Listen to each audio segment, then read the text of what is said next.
In the supermarkets, you tend to find mushrooms that are cultivatable, shall we say. The one that everyone knows is the button mushroom. Of course, traditionally it would have appeared in fields and meadows, but now, through man's ingenuity, we can grow them in tunnels and by the ton.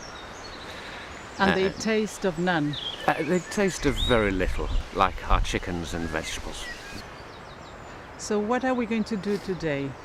We're going to try and find breakfast, basically.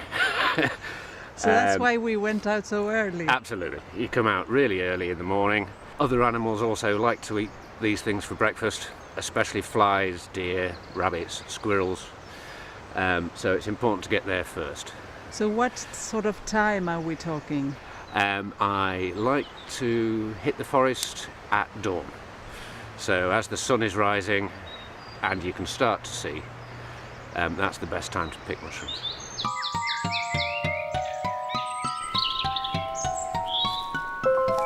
It's slightly late in the season, the autumn season, where most of the desirable mushrooms grow.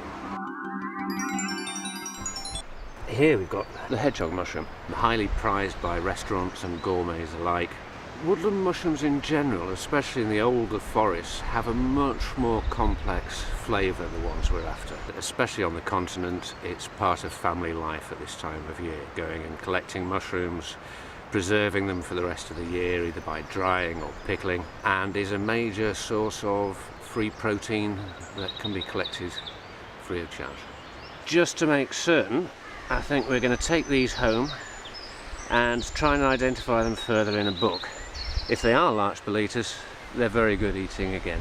I'm going to put this in a bag rather than my collecting basket, so that if it were to turn out to be a poisonous mushroom, it's not contaminating the good ones. Very careful with mushrooms. Some of the poisonous ones are truly horrendous when you've eaten them.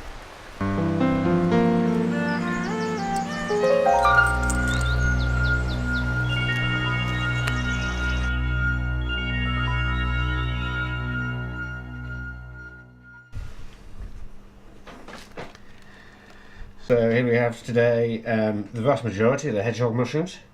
Lovely. This is a larch boletus. Again, a very nice meal. And this is a different type of boletus. I'm not quite sure which, but I know it's one of 3 or 4 that are edible.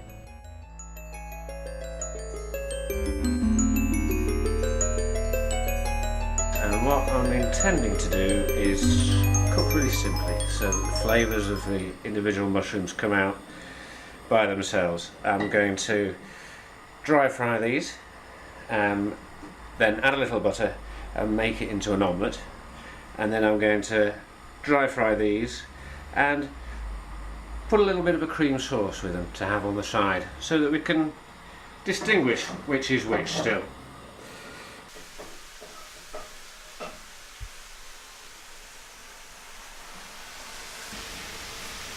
If we keep cooking these until all the liquids come out and disappeared, we'll add a bit of butter at the end before we put the egg mix in to make the omelette. And it's as simple as that, really. We're just trying to cook them without adding any other flavour, really, apart from highlighters like salt and pepper. Seeing as I've got all the water out, I can put the butter in now, so it'll just coat them rather than be absorbed by them. The egg mix, it just has a little bit of seasoning, whipped up with some salt and pepper to taste, really.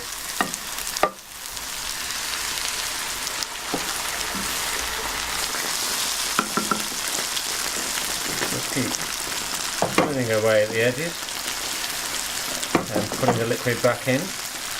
Means that you're putting folds into the omelette and it adds a nicer, lighter texture than just cooking them in the flat form.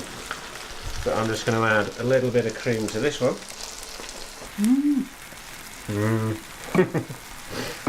Can't wait. The best bit of any mushroom hunt, of course, is bringing them back, cooking them and eating them.